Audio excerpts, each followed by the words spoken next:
Pessoal, agora vamos voltar para os critérios de julgamento. Então vamos falar um pouquinho mais agora sobre o critério de maior retorno econômico. Ele é, entre aspas, uma novidade na nova lei de licitações. Eu digo entre aspas porque ele, quando você compara a nova lei com a antiga lei, não tinha esse critério na antiga lei. Mas ele já aparece, já estava aparecendo, por exemplo, na lei das estatais, RDC, etc. e tal, tá? Então ele não é uma absoluta novidade. O julgamento por maior retorno econômico, utilizado exclusivamente para contrato de eficiência, considerará a maior economia para a administração pública. E a remuneração deverá ser fixada em percentual que incidirá de forma proporcional à economia efetivamente obtida na execução do contrato. Sabe aquelas situações em que às vezes você preferiria pagar de forma variável a determinada pessoa? Sabe, você chega para a pessoa e fala o seguinte: olha, a depender do que você fizer, eu vou te pagar X. Se você fizer melhor do que isso, eu vou te pagar mais.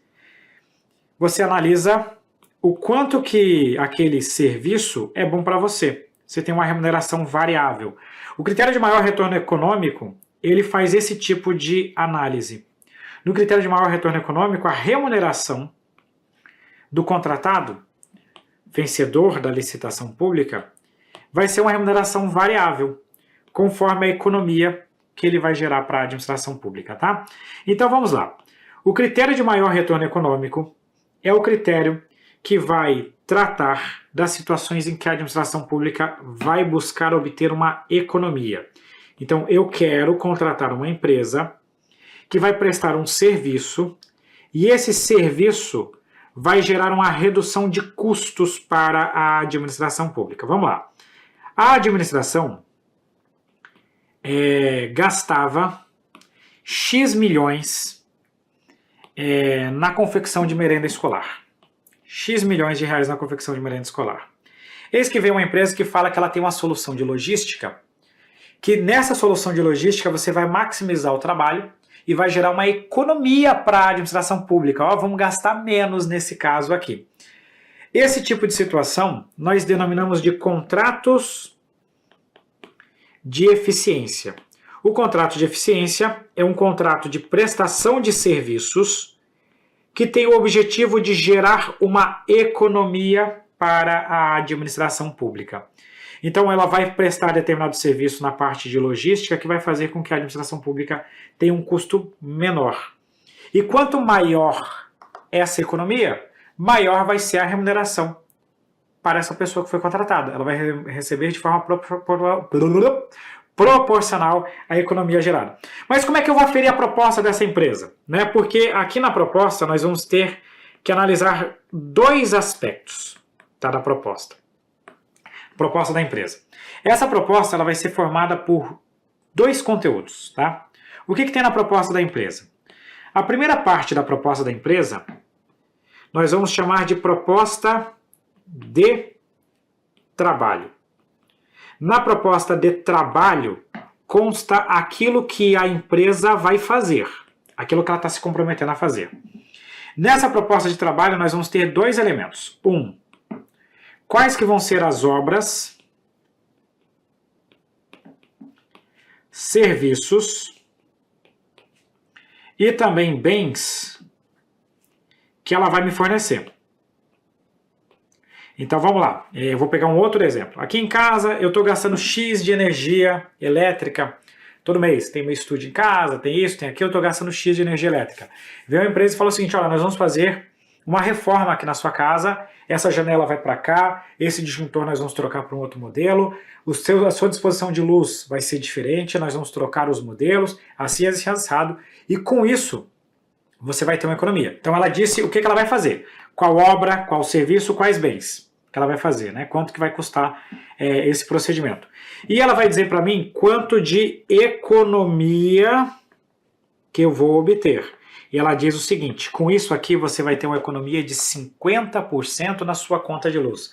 A administração você vai ter uma economia de 25% no seu custo para a confecção da merenda escolar para as crianças. Mais ou menos essa é a ideia.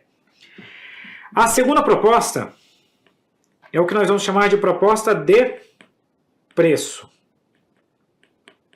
Proposta de preço.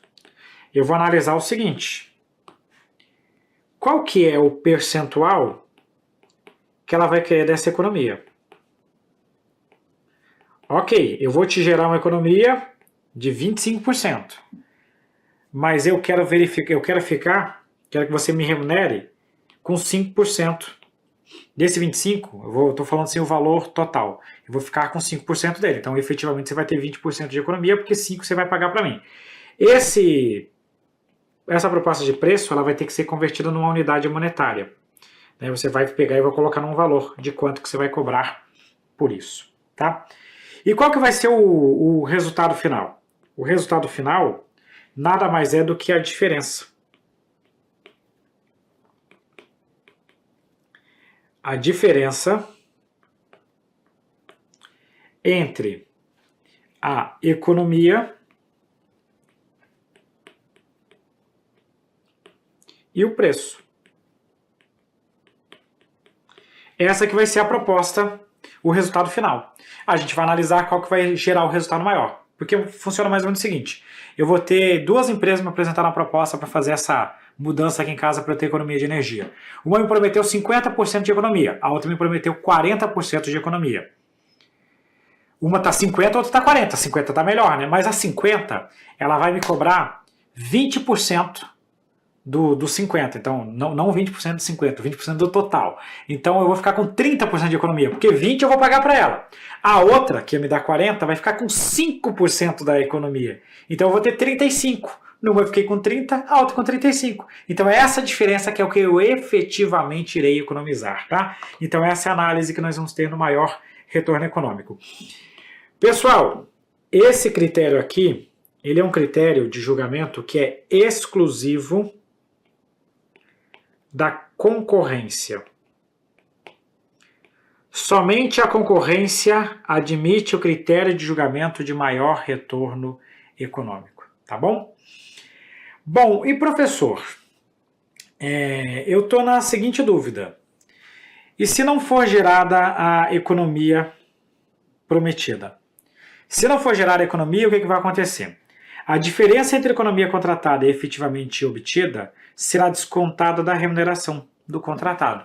Então o camarada ele me prometeu mundos e fundos, mas na hora que chega a conta de luz no outro mês, teve uma economia bem menor do que ele prometeu. Essa diferença, vamos pegar o caso lá que o cara que está me cobrando 20%. Era para ter 50% e ele está me cobrando 20%. Eu só tive 40% de economia, ou seja, eu tive 10 a menos do que ele me prometeu. Então ao invés de pagar 20 para ele, eu vou pagar só 10. Eu vou tirar o 10, que é a diferença que ele disse que ia me dar e não me deu. Então eu compenso essa diferença em relação ao que eu iria remunerar para ele. Se a diferença da economia contratada e efetivamente obtida for superior ao limite máximo estabelecido no contrato, o contratado sujeitar-se-á ainda a sanções cabíveis. Pode ter uma situação que está tão diferente, a diferença é tão grande, que eu não consigo compensar. Aí eu vou aplicar sanções a esse camarada porque ele está de sacanagem comigo. Fazendo a leitura dos dispositivos que nos interessam, né? Nas licitações que adotaram o critério de julgamento, deixa eu só ver, os critérios de julgamento do caput desse artigo, os licitantes apresentarão a proposta de trabalho, que considera a obra, o serviço, o bem, com os respectivos prazos de realização e fornecimento, e a economia que se estima gerar, expressa em unidade de medida associada à obra, ao bem ou ao serviço e em unidade monetária. Ele vai ter também a proposta de preço, que corresponderá ao percentual sobre a economia que se estima gerar durante determinado período, expressa em unidade monetária. Por fim, para efeito de julgamento da proposta, o retorno econômico será o resultado da economia que se estima gerar com a execução da proposta de trabalho, deduzida da proposta de preço. Eu vejo o quanto que eu vou ter de economia com a proposta de trabalho, menos o custo da proposta de preço. E esse é o resultado final, tá? Beleza, show de bola, vamos resolver uma questão. A empresa X está participando de uma licitação e apresentou uma proposta de trabalho, indicando que na prestação de serviços contratados, geraria uma economia de R$100 mil por mês para a administração. Em sua proposta de preço, indicou que cobraria 10% dessa economia como forma de remuneração. Nessa situação, a melhor proposta deverá ser escolhida com base no resultado da economia que se estima gerar com a execução da proposta, deduzida a proposta de preço. É isso mesmo. Eu vou considerar no retorno econômico o resultado da economia que eu quero gerar menos a proposta de preço. No caso aqui, a proposta dele vai ficar em 90 mil, né? Porque eu tenho 100 mil menos 10%, dá 90 mil de economia que ele vai gerar para a administração pública. Por isso essa questão está correta. Show de bola, e chegamos no maior lance, né? O nosso último critério de julgamento aqui na lei de licitações, tá? Maior lance não tem muito segredo. Pouca coisa aqui para a gente analisar no maior lance, tá? A primeira coisa do maior lance que a gente analisa é o seguinte: o maior lance, ele acontece quando a administração pública vai receber propostas para alienar alguma coisa. Nesse caso, vai vencer aquele que apresentar o maior valor, o maior lance. É aquela história do quem dá mais, e etc e tal. Você vai verificar qual que vai ser o valor maior.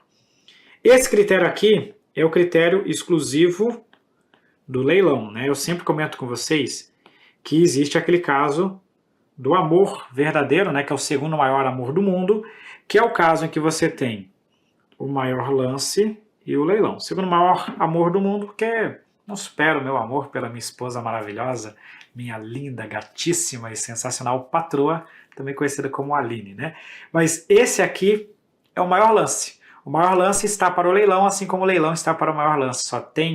Só dá para utilizar no leilão o maior lance. E o maior lance só serve para o leilão. Porque é o critério de julgamento utilizado para alienação de bens, em que você vai receber uma proposta, um lance em relação ao valor do objeto que está sendo alienado. Vou fazer a alienação, por exemplo, de um veículo que não está mais sendo utilizado. Ele ofereceu 50 mil, o outro ofereceu 60 mil. Vou vender porque ofereceu 60 mil, logicamente, né? Esse é o tal do maior lance. O leilão somente admite o julgamento pelo critério de maior lance. Isso mesmo, leilão, maior lance. Só dá para fazer isso, está certíssima a nossa questão. Avançando mais um pouco, agora nós vamos colocar essa nossa tabela de correspondência, tá? Olha só, pregão admite menor preço e maior desconto. Concorrência admite todos os critérios, exceto o maior lance, já que o maior lance é só do leilão. Então ele tem o menor preço, tem o maior desconto, melhor técnica ou conteúdo artístico, técnica e preço e maior retorno econômico. O concurso somente admite a melhor técnica ou conteúdo artístico. O leilão, somente o maior lance. No diálogo competitivo, não existe definição de critério de julgamento na lei de licitações. Alguns autores aí, a doutrina já está vindo, colocando, dá para utilizar esse, tipo técnica e preço, etc e tal, mas não tem nada oficial. Acredito eu que para cobrar em questão de prova ainda está muito cedo para isso. Provavelmente os regulamentos, jurisprudência irão resolver isso para a gente, mas na literalidade não tem nada na lei de licitações. A única coisa que a lei prevê é que o julgamento vai acontecer de acordo com critérios divulgados no início da fase competitiva. É só isso, tá? Que a gente vai ter dentro da lei de licitações. Questão de prova, essa questão é boa, tá? Em relação aos tipos de licitação, veja, questãozinha já da nova lei de licitações que ainda utilizou o termo tipos de licitação, que se vinculam aos critérios de julgamento da licitação. A nova lei de licitações estabelece que o julgamento por, letra A, maior desconto, terá como referência o preço parcial para cada espécie de bens. Não é o preço parcial. Veja que a questão já está indo para o detalhe, não está no básico não. A lei de licitações fala que no maior desconto você vai considerar o valor global, tá? De cada espécie de bens, e o desconto não será obrigatoriamente estendido aos termos aditivos, ele tem que ser estendido aos termos aditivos. Tá vendo? A questão não ficou no básico. Se você ficar achando que questão de prova vai ficar só no básico, você pode ter alguns probleminhas na hora de resolver as suas questões, tá? Melhor técnica ou conteúdo artístico considerará as propostas técnicas ou produções artísticas disponíveis no mercado. E o edital deverá definir o prêmio ou a remuneração que será atribuída aos vencedores, considerando os princípios da legalidade e da economicidade.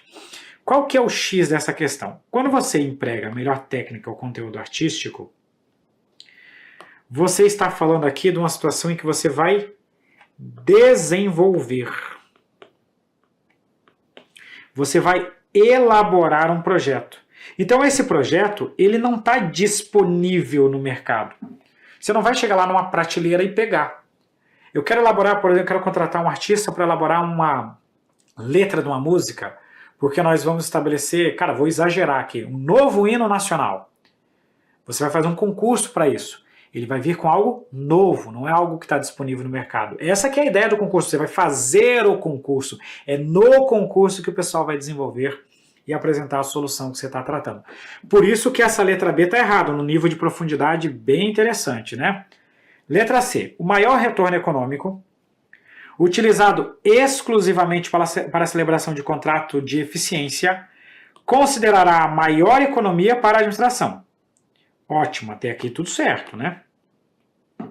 E a remuneração deverá ser fixada em percentual, que incidirá de forma proporcional à economia efetivamente obtida na execução do contrato. Esse é o nosso gabarito. Critério de maior retorno econômico só serve para os critérios de eficiência e a remuneração é proporcional à economia. Técnica e preço considerará a maior pontuação obtida a partir da ponderação, segundo fatores objetivos previstos no edital, das notas atribuídas aos aspectos de técnica e de preço da proposta, sendo que o requisito de preço deverá ter valoração de ao menos o dobro da técnica. Lembrando o seguinte, né? Não tem definição do requisito para o preço e o em favor da técnica é de no máximo 70%. Então, logicamente que está errada aqui a nossa questão. Ponderação, segundo fatores objetivos, isso mesmo. Essa parte aqui não existe essa definição na lei de licitações. E a letra E, o menor preço, considerará o menor dispêndio para a administração, atendidos os parâmetros mínimos de qualidade existentes no mercado. Opa, calma aí. E os custos indiretos relacionados às despesas de manutenção e impacto ambiental do objeto licitado não poderão ser considerados para a definição do maior dispêndio. Pessoal, primeiro que o critério que você vai utilizar é aquele critério que prevê o edital, conforme as características da sua proposta. Segundo, os custos indiretos, eles podem sim ser considerados na hora da análise do menor dispêndio, né? Custo de manutenção, custo de destinação e etc. e tal. Então, por isso que a letra E está errada e o gabarito desta questão é a letra C. E com isso nós concluímos aqui esse tópico da nossa aula sobre os critérios de julgamento. Espero que você tenha gostado, espero que isso aqui ajude bastante você nessa jornada. Um grande abraço e até a próxima!